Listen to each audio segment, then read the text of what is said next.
Hi guys, my name is Michael King. My call sign is K1NGZ, and I've learned Morse code twice. And I wanted to take some time to tell you what I learned from that and why I think learning it the second time was significantly better than the first time. The first time I learned Morse code, I got an app and it had the Coke method of learning, which I think is a really good way. And I just said go. And I turned the speed way down so I could hear the letters. I didn't do any research. I just got the app. I turned the speed way down.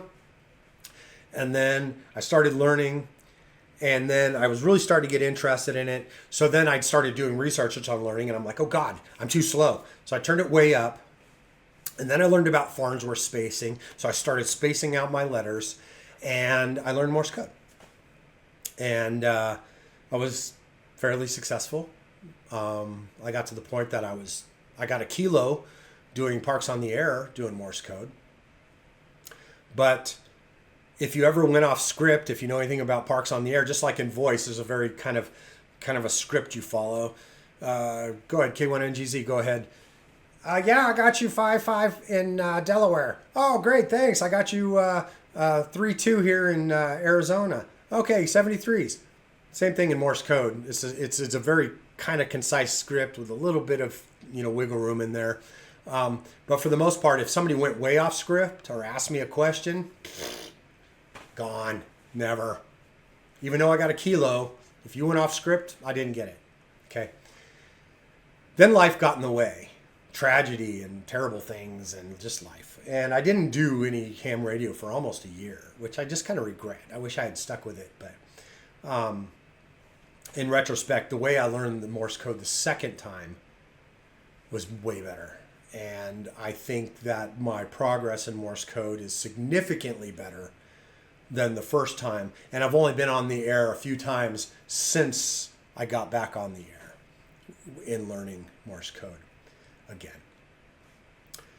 If you're just finally getting on this video right now and this is the first time and you've never done any Morse code and you want to learn it, you will not avoid the practice. The practice has to be done and you're just not magically going to do it. There's no shortcuts. You have to learn Morse code. That's the way it is.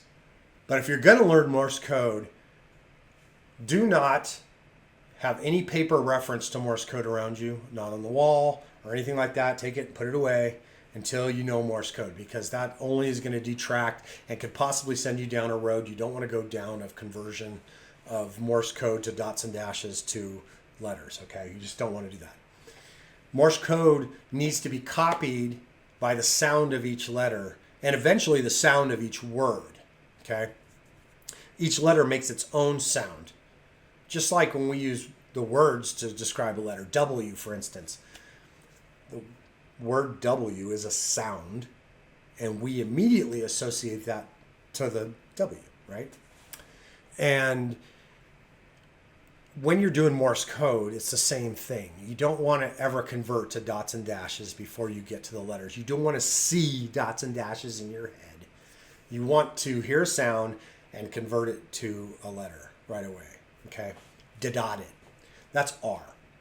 Dot it is the sound of R in Morse code, okay? Some of you already know this, you new people. That's the sound of R. If you play Morse code very fast, like at over 20 words a minute, I practice at 21 words per minute.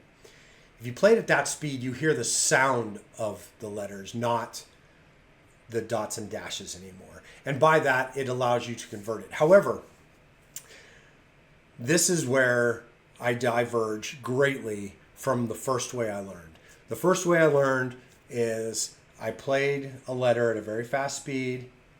Then I used something called Farnsworth spacing, which is basically you play the word at 21 or the letter at 21 words per minute, and then you add this huge space between the next letter. And what that does is it gives you time to convert that sound into dots and dashes, and you just don't want to do that. I feel strongly that you need to be just blitzkrieged with letters so that you do not have time to make those conversions. You need to hear that sound and convert it, and that is instantaneous recognition. And that's what everybody pushes for in Morse code. So how do you set up an app on your phone? First, you need to get an app. I use this app here. Now you can't see that. IZ2UUF. India Zulu 2, Uniform Foxtrot, Morse Code CW. Okay, I think it's only for Android. I'm sure there's one in Apple that will surely allow you to do all these things, but this is the one I use, and I continually use it to this day. I like it. I'm happy with it. I've tried other apps. I come back to this one. This gives me the nuts and bolts to change everything. So this is how I set it up. You don't have to follow what I'm saying, but you should kind of follow what I'm saying here. I use 3-letter words, and I don't put any spacing between the letters. I do it at 21 words per minute, and they come at you hard and fast. Then I give a big space between words. Then I repeat that same word a second time. So that allows me to hear it blitzkrieged at me, because it doesn't give me time to try to convert in my head. I have to hear the sound and get it, or I'm not going to get that 3-letter word. Okay? You have to hear the sound of each letter and immediately hear what letter that is, and hear the next one and hear the next one. It does give you time in between to catch up. And I feel that all Morse code is catch up, because you don't know what that letter is until you're at the end of the entire sound of that letter. Okay, when you have did-it-dotted, you don't know it's an F until you've reached the end of that whole sound. And the next letter is already blasting at you. So you're always in a catch-up mode. And so you do need to have the time to finish those letters to create that word. And in the beginning, a 3-letter word gives you enough letters to be blitzkrieged with enough spacing to catch up at the end before you hit with another word. Okay, because you do have to learn. Having the word repeated a second time, 3-letter word, gives you time to reinforce what you heard, because you might have missed one of those letters. And that gives you some success in confirmation that you got the word right the first time, or at least to finish the word. You got the first 2 letters, but you didn't get that 3rd letter, and now you can finish it.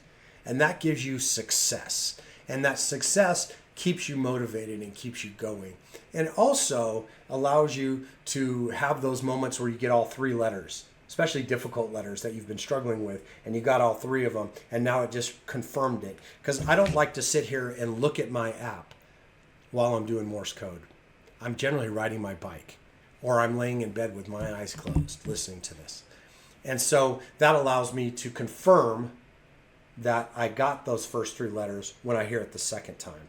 Those successes are huge, okay? So no Farnsworth spacing between your letters, massive Farnsworth spacing between your words. Repeat the word one more time and do it like that. That is how I've done it this time, and I will tell you that that has helped me greatly. I am head copying call signs now that I couldn't have dreamed of doing prior, you know.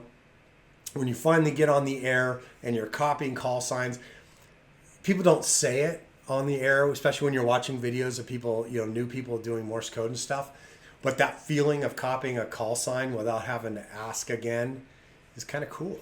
And that are the successes in CW that you get that are really the best kind of feeling, and to let you know that you're making progress. So I hope this helps you guys. I hope that you guys get something from this, and I hope you guys learn Morse code. It's the best mode, and it's very satisfying. It's the soul of ham radio. So I'll see you guys in the next video.